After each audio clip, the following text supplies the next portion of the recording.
그걸 바탕으로 생각했을 때 코스피가 7,500도 가능하다라는 건데, 자 그런데 귀신같이 차트가 좀 비슷하긴 하더라고요. 여기 차트를 보시면은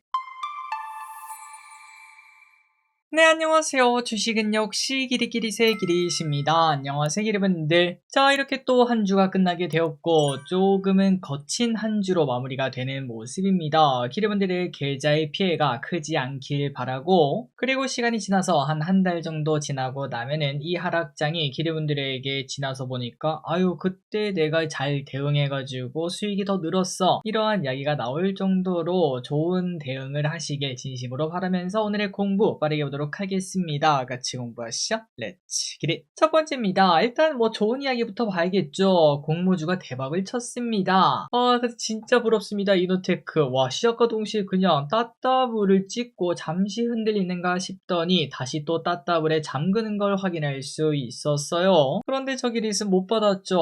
아, 진짜 부럽다라는 생각이 오랜만에 듭니다. 자, 어쨌든 오늘 이노테크 따따블에 성공했습니다. 이 기업은 전자제품 등이 가혹한 조건에서 결함이 발생하는지를 테스트하는 장비를 만드는 기업인데요. 디스플레이 그리고 반도체 요게 그 대상이라고 말할 수 있겠죠. 그리고 이 친구 데이터가 완벽한 기업이었습니다. 그러다 보니까 따따블까지 써내는 모습, 다음 공모주도 전부 다 기대가 되고, 오늘 공모주 다들 청약하셨죠? 앞으로 공모주 계속 다가오는데 지속적으로 이제 할 거 말 거 알려드리면서 같이 또 돈 벌어보도록 하겠습니다. 다음입니다. 자, 그리고 오늘 이 소식이 떴습니다. 업스테이지가 상장할 수 있다는 소식. 자, 여러분들 혹시 업스테이지를 알고 계신가요? 상장 추진을 한다는 이야기가 나타났고요. 참고로 이 기업은 AI 스타트업인데 솔라프로2로 유명한 기업이죠. 아마도 AI에 대해서 공부를 좀 많이 하신 분들은 한 번쯤은 들어보셨을 거라고 생각합니다. 자, 여기요. 그러면 상장하면 얼마의 가치냐? 지금 현재 예상으로는 2조에서 3조 정도를 예상한다고 하는데, 뭐 이런 말은 이렇게 했지만 3조 받겠다 이렇게 말하는 거겠죠. 사실 뭐 지금이 상장 적기이기 때문에 당연히 그 정도 가치까지 노려볼 수 있을 것 같습니다. 자, 다만 뭐 예전부터 우리가 뭐 맨날 공부하지 않겠습니까? 이런 공모주가 뭐 몰리면서 다들 가장 내가 높은 가격에 받을 수 있을 때 상장하려고 하지 않겠습니까? 그게 이제 내년에 쏠리다 보니까 슬슬 오픈 AI도 그렇고 업스테이지도 그렇고 이제는 AI 버블이 끝을 향해 가는 걸까? 라는 생각을 해볼 수 있겠습니다. 다만 지금은 아니겠죠. 내년 여름쯤 그때 고민해도 늦진 않을 것 같아요. 어쨌든 이 친구 상장할 수도 있다고 하고요. 그리고 공모주로서 우리한테 큰 수익을 줄 수 있을 것 같은데 과거 LG 엔솔처럼 그러한 대박을 우리에게 줬으면 좋겠습니다. 다음입니다. 자, 증시 이야기 안 할 수 없겠죠. 증시 이야기를 빠르게 보고 넘어가도록 하겠습니다. 자, 일단 요즘 들어 제가 좀 하락 이야기를 좀 하는 편이죠. 특히 이번 주 내내 하고 있는 것 같은데, 하지만 이거는 폭락을 이야기하는 게 아니라 길어야 한두 달짜리 조정, 지수는 한 10% 정도 빠지는, 참고로 지금 지수가 한 7% 정도 하락하고 있습니다. 이제 거의 다 오고 있다, 뭐 이렇게도 말을 해볼 수 있겠죠. 그렇기 때문에 이렇게 뭐 하락에 관련된 이야기를 하더라도 너무 심각하게 듣지 마시고, 제 말이 맞는다는 보장도 없다는 거 알고 계시죠? 그냥 참고만 하시면 될 것 같습니다. 자, 어제 미국은 좋지 않았습니다. AI 거품론은 계속 이어지고 있고요. 빅테크에서는 대규모 감원에 나선다는 소식이 영향을 줬다는 소식입니다. 아니 길이 그 빅테크에서 감원, 그러니까 사람들을 자르는 게 뭔 상관인데, 그건 바로 사람들이 일자리를 잃기 시작하면은 돈을 못 버니까 소비가 줄고 결국은 경기에 영향을 줄 것이라는 논리라고 말을 해볼 수 있겠죠. 그리고 또 이 와중에 백악관 AI 차르는 AI 산업에 대한 연방 구제 금융은 없을 것, 이렇게 말을 하면서 AI에 대한 불안감이 나타났다고 합니다. 자, 그런데 갑자기 이해가 안 갑니다. 백악관 AI 차르는 도대체 갑자기 왜 이런 말을 한 거냐? 자, 바로 이유가 있었죠. 그 전에 이러한 일이 있었다고 합니다. 오픈 AI의 세라 프라이어 CFO가 막대한 칩을 사기 위해서 은행, 사모펀드, 정부 등이 결합된 새로운 금융구조가 필요하다, 이렇게 말한 적이 있었다고 하는데요. 자, 그런데 이 말은 좀 이상하긴 합니다. 그러니까 정부가 나서서 우리 리스크를 좀 방어해주라, 이렇게 말하는 거라고 볼 수밖에 없습니다. 뭐 예를 들어 저 기릿이 이렇게 말하는 거죠. 내가 주식 투자할 건데 이제 뭐 정부랑 은행이랑 증권사랑 해가지고 같이 좀 나한테 돈 좀 빌려주고 이런 식으로 같이 좀 투자하자, 이렇게 말하는 거 아니겠습니까? 뭔가 좀 이상하긴 하죠. 자, 그런데 여기에 대해서 백악관 차례가 아까처럼 말을 한 거죠. 그럴 일 없다, 이렇게 밝혔으며, 특정 기업이 실패를 한다고 하더라도 다른 기업이 그 자리를 자연스레 차지할 것이기 때문에 일부 기업에 특혜를 주진 않겠다, 이러한 입장을 표명했다고 합니다. 자, 그러니까 괜히 이러한 일이 생긴 거 아니겠습니까? 오픈 AI가 이상한 말을 안 했다면은 AI 차르도 이상한 얘기를 할 필요도 없었고 결국은 투자 심리에는 영향이 없었을 건데 괜히 이상한 얘기를 해서 살짝 영향을 받는 걸 확인할 수 있었습니다. 그러니까 시장에서는 야, 이거 오픈 AI가 돈이 좀 부족한가 보다, 저런 얘기 하는 거 보니까 뭐 이런 얘기를 하는 거고, 또한 이 와중에 야, 정부에서는 나서지 않는데 그럼 나중에 AI 버블이 터지면 다 난리 나는 거 아니야? 뭐 이런 식으로 투자 심리에 반영되었다고 말할 수 있겠네요. 다음입니다. 어닝 쇼크 기업들은 일단 조심하자. 자, 대부분의 유명한 기업에는 증권사의 예상 실적이라는 게 존재합니다. 이 기업은 3분기에 이 정도 매출과 영업이익을 낼 것 같아요, 이렇게 말을 하는 거죠. 그리고 거기에 맞춰서 우리는 보통 투자를 하기 때문에 그 실적에 어울리는 주가가 보통 생기는 걸 확인할 수 있습니다. 자, 그런데 이런 상황에서 실적이 이제 더 좋게 나올 수도 있겠죠. 그걸 우리는 이제 서프라이즈라고 말을 하고, 야, 예상보다 더 좋네, 그러면 주가도 더 올라야지 라고 말을 하면서 매수 버튼을 누르게 됩니다. 그리고 그 반대면은 당연히 매도 버튼을 누르겠죠. 자, 그런데 아직 실적 시즌이 끝나지는 않았지만 어닝 쇼크로 벌써 우리를 많이 흔드는 기업들이 있다고 합니다. 일단 어제 우리가 봤던 달바글로벌, 너무 큰 쇼크라서 주가도 너무 크게 하락했다고 하고, 그리고 두산 에너빌리티도 쇼크를 냈다고 합니다. 영업이익이 예상보다 반토막이나 났더라고요. 그리고 휴젤도 쇼크를 내면서 크게 주가가 하락하고 있다고 하며, 오늘의 Y젠터가 쇼크를 내면서 크게 하락을 했습니다. 자, 어닝 쇼크를 내는 기업들은 조금 조심할 필요가 있겠죠. 어닝 쇼크를 왜 냈는지 파악을 해보고, 그리고 보통 어닝 쇼크를 낸 애들은 이제 연속성을 가지는 경우가 좀 있습니다. 서프라이즈 낸 애들은 다음 분기에도 서프라이즈를 내지만 쇼크를 낸 애들은 쇼크를 이어가는 경우도 좀 많더라고요. 그렇기 때문에 투자에 주의가 좀 필요하다라고 볼 수 있고, 그리고 달바글로벌과 YG엔터의 차트를 보면은 주봉입니다. 여기 보시면은 많이 떨어지는 걸 확인할 수 있죠. 자, 하지만 이 와중에 서프라이즈 기업도 있습니다. 어제 시장에서 조용히 강했던 섹터가 있는데요. 그건 바로 타이어주입니다. 타이어주. 자동차 관련이다 보니까 관세 영향 때문에 실적이 안 좋을 것으로 봤는데 실적이 잘 나왔다는 소식.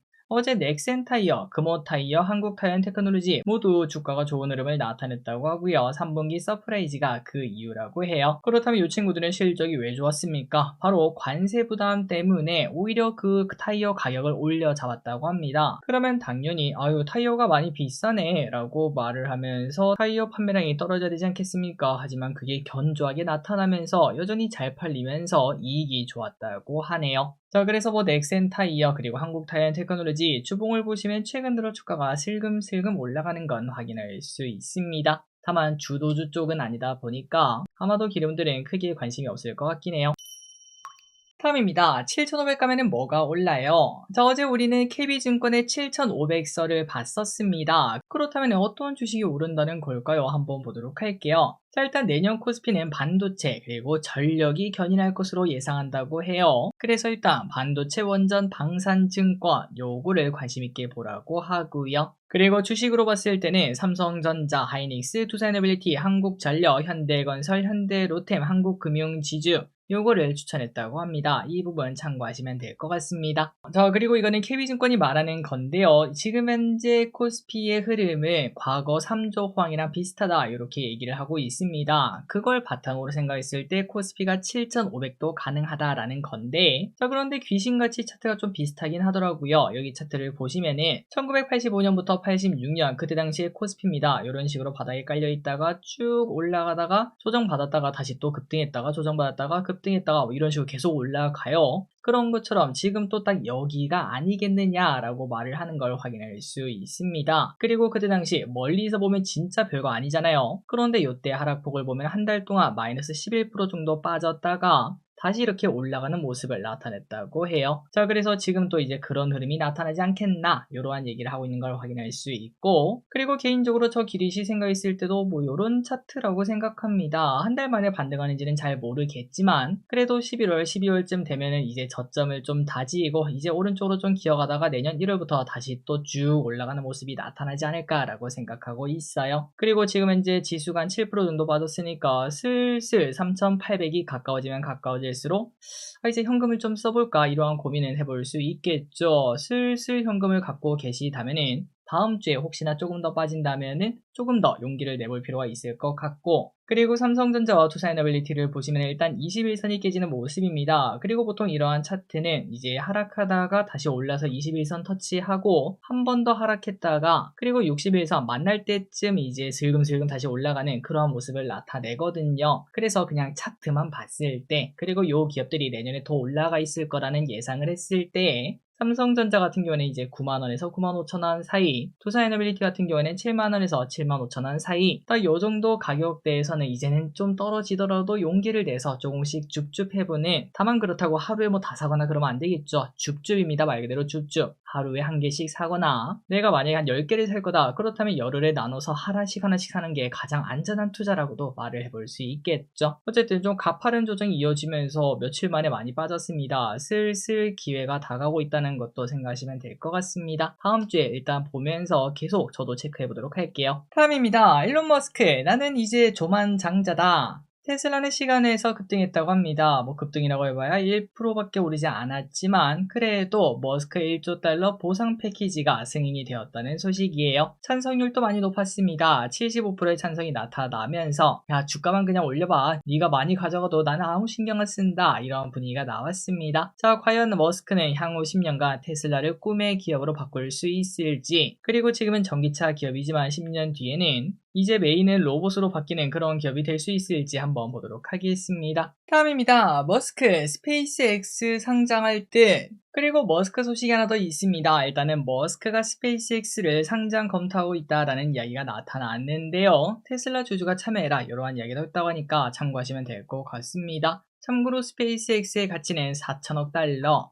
580조 원으로 삼성전자급인 걸 확인할 수 있죠. 그리고 테슬라 사이버캡도 내년 4월에 생산에 돌입한다는 이야기가 나왔다고 합니다. 감독 없이 완전 자율주행이 가능하다고 하는데 아직까지 규제는 남아있지만 아마도 통과가 될 것으로 보인다고 합니다. 그리고 참고로 내년 6월에 이제 북중미 월드컵이 열리거든요. 캐나다, 멕시코, 미국 여기서 월드컵이 시작되는데 보통 이제 그러한 국제 행사가 있을 때 자기들의 기술을 막 보여주는 그런 모습이 나타나지 않겠습니까? 그때 자율주행을 뽐내는 그런 모습이 나타날 수도 있다, 이런 얘기도 있더라고요. 참고하시면 될 것 같습니다.